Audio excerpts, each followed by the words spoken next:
5:30টায় ঘুম থেকে উঠে কাচা ধোয়া, রান্না, পূজা সমস্ত কিছুই 2 ঘন্টায় গুছিয়ে করলাম। নমস্কার, আমি পিঙ্কি ত্রিপুরা থেকে বলছি। আমার আরও একটি নতুন ভিডিওতে সকলকে জানাই অনেক অনেক স্বাগত। তো প্রত্যেক দিন ঘর থেকেই ভিডিওটি শুরু করি। আজকে ভাবলাম ছাদ থেকে শুরু করি, তোমাদের সাথে অনেক গল্প করব আর বাইরের পরিবেশটা একটু দেখাই। গোলাপ ফুল কতগুলো ফুটেছে জানো? আমি 6-7টা কিন্তু পূজার জন্য নিয়ে গেছি, আরও হয়েছে। তো মাত্র কয়েকটা দিন বাকি যায় আর বেশিরভাগ সময় কিন্তু খুবই ফুল ফুটে। তো এখানে কাপড় চোপড়গুলি ধোয়া হয়েছে, তো ছড়িয়ে দিচ্ছি। তো আজকে হয়েছে রথযাত্রার বিশেষ দিন। তো সবাইকে রথযাত্রার প্রীতি ও শুভেচ্ছা। সবাই যেন ভালো থাকে, সুস্থ থাকে, এই কামনাই করি ঠাকুরের কাছে।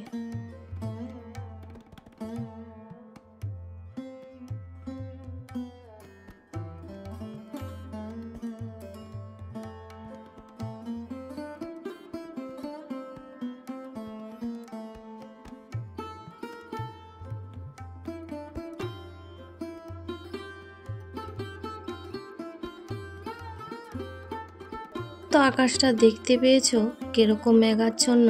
তো ঘুম থেকে উঠে দেখি ভালোই ছিল, একটু পরেই ঝমঝমিয়ে বৃষ্টি হয়েছে একটুখানি। তো যাই হোক, বৃষ্টি হলেও বাকি কাপড় চোপড় কতগুলা রয়েছে সেগুলা তো ধুতে হবেই। তো ঠাকুর পূজাটা দিয়ে চলে এসেছি রুটি বানাতে। তো রুটিগুলা বানিয়ে নিচ্ছি। তো গতকাল না পরশুর একটা ভিডিওতে কে জানি কমেন্ট করেছে, আমার নামটা মনে নেই, যে আমি কি ময়দা দিয়ে রুটিগুলো মাখি। না গো, ময়দা দিয়ে রুটি বানাই না, আটা দিয়ে রুটি মাখি। এগুলা প্যাকেটের আটা নয় তাই।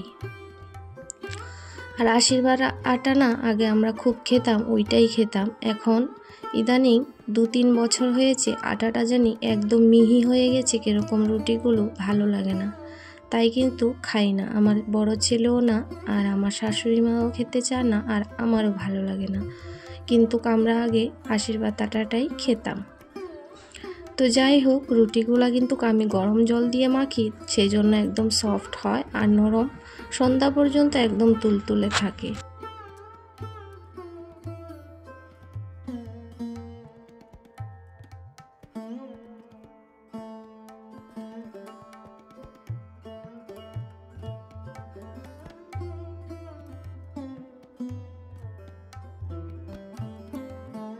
তো আজকে যেহেতু রথের দিন আর শুক্রবারও আমাদের ছুটির দিনই, স্কুল অফিস তো বন্ধ, কিন্তু আমাদের গৃহিণীদের কিন্তু ছুটি নেই।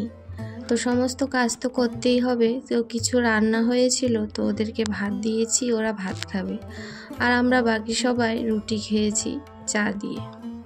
তো মশলার কৌটাটায় দেখলাম বেশ মশলা বাড়ন্ত হয়েছে, তো সেগুলা ভরে নিয়েছি।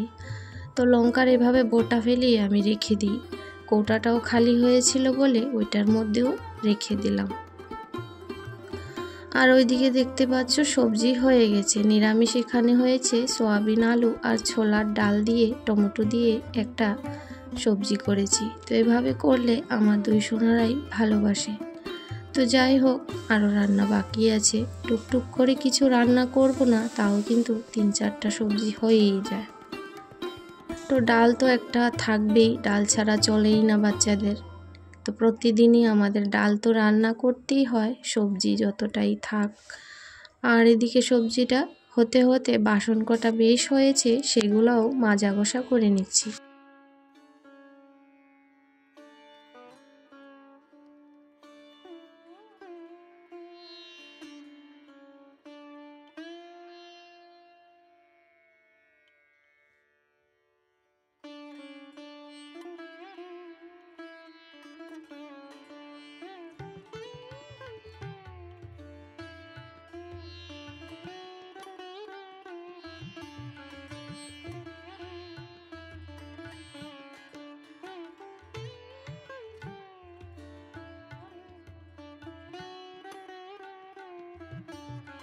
তো চারিদিকে মাইকের শব্দ, জানি না ভিডিওতে ভয়েসে কপিরাইট আসে কি না সেটাও ভয় করছে, আর ভয়েসটাও দিতে হবে সেটা বুঝে কিন্তু ভয়েসটা দিচ্ছি।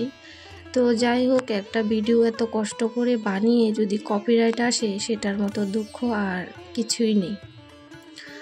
তো ভয়েস দেওয়ার সময় পাখা বন্ধ করে দিতে হয়, দরজা জানলা তো বন্ধ করতেই হয়। সেই সময়তে কতটা যে কষ্ট হয় গরমে সবাই জানো যারা ভিডিও এডিট করো আর ব্লগ বানাও। তো যাই হোক, এখানে কিন্তু আমি কাল যেহেতু নিরামিষের জন্য ধোয়া হয়েছিল, তো সেজন্য টেবিল ক্লথটাও ধোয়া হয়, সেটা এখন পাতিয়ে দিলাম। তো রান্না বান্না আমার বেশ শেষ হয়ে গেছে, এখন কিন্তু রান্নাঘরটাকে পরিষ্কার করে নিচ্ছি। এই যে মেঝেটা একটু মুছে নিলাম। আবার এই মাঝে মাঝে বৃষ্টিও হচ্ছে, আবার জানলা ফাঁকিতে বন্ধ করতে হচ্ছে, তারই মধ্যে লাইটের সমস্যা। এই যে কতবার যাচ্ছে আর আসছে, একদম ভিডিওটা অন্ধকার আসে। আর রান্না করতে গিয়ে যখন লাইট চলে যায় আরও অসুবিধা হয়।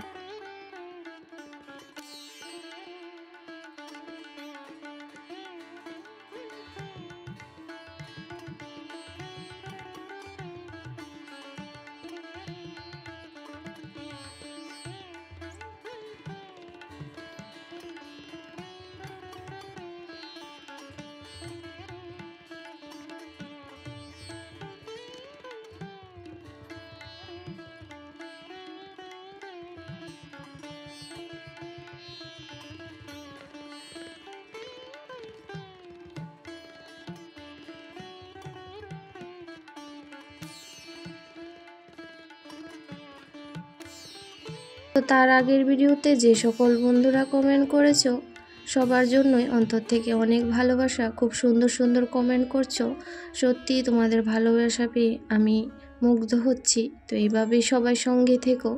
আর যারা নতুন হয়ে আসছো অবশ্যই ভিডিওটি যদি ভালো লেগে থাকে সঙ্গে থাকতে পারো, আর যেখানে পোস্ট হয় সেখানে একটা কমেন্ট করে যেও, কারণ পুরনো ভিডিওর মধ্যে যারা কমেন্ট করে যাচ্ছো আমি সেগুলা কিন্তু খুঁজে পাচ্ছি না, আর তার ফলে সাবস্ক্রাইব করে আবার তুলে নেয়। তো যাই হোক, আমার এখানে সোফাটা একটু গুছিয়ে নিচ্ছি। তো সারাদিন যেহেতু সোফার মধ্যেই থাকা হয় বাচ্চাদের, তো দিনের মধ্যে যে কতবার ভাঁজ করি সেটা আর বলার নেই। অনেকবারই গোছাই, কিন্তু তারপরেও দেখতে পেয়েছো যে আগোছালো।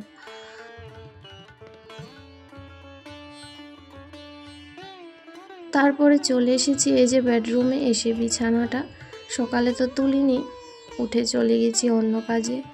তো ছেলেটা যেহেতু ঘুমিয়ে থাকে একটু দেরি করে উঠে, তো বিছানাটা এভাবেই ছিল।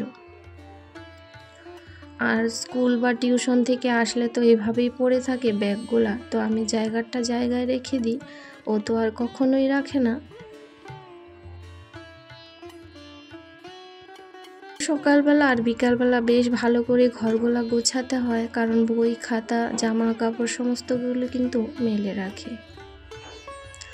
তো যাই হোক, আজকের ভয়েসটা একটু অন্যরকম লাগবে তোমাদের, কারণ শরীরটা একটু বেশি খারাপ হচ্ছিল তখন, কিন্তু এই শরীর নিয়েও আমি কাজ করছি। ততক্ষণ পরে আমি আর পারছিলাম না, তো একটু ভাত খেয়ে ওষুধ খেয়ে কিন্তু আমি শুয়ে পড়েছিলাম। কিন্তু কাজ তো করতেই হবে, যেগুলো না করলে না হয়, আর ভিডিও বানাতেই হবে।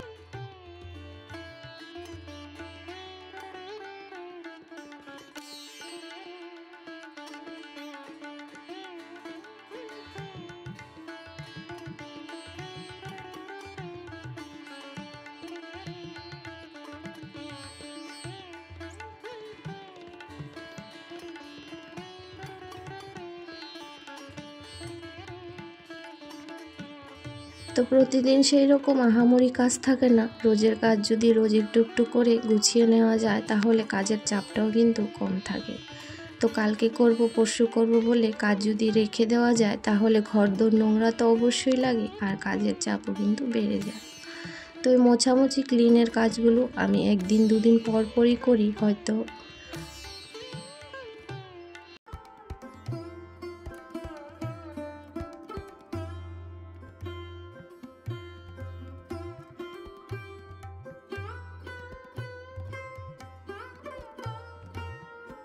প্রতিদিনের ভিডিওতে সবার কমেন্টের রিপ্লাই দেওয়ার আমি চেষ্টা করি। কোনো দিনও আমি যে কমেন্ট যারা করে কমেন্টের রিপ্লাই কিন্তু আমি অবশ্যই দিই। তো একটা বোন হয়তো কমেন্ট করেছিল যে আমি কোথায় থেকে মিউজিকগুলা দিই, মিউজিকগুলাতে ক্রোম থেকে নিই, ওয়াইটি থেকে। তো যাই হোক, তোমার প্রশ্নের উত্তর হয়তো আমি কমেন্টেও দিয়েছি আর এখানেও দিলাম। তো বন্ধুরা, আজকের মতো ভিডিওটি এখানেই শেষ করছি। সবাই খুব ভালো থেকো, সুস্থ থেকো। সবার সুস্থতা কামনা করছি। আগামী দিন আবারও আসবো নতুন ভিডিওর সঙ্গে।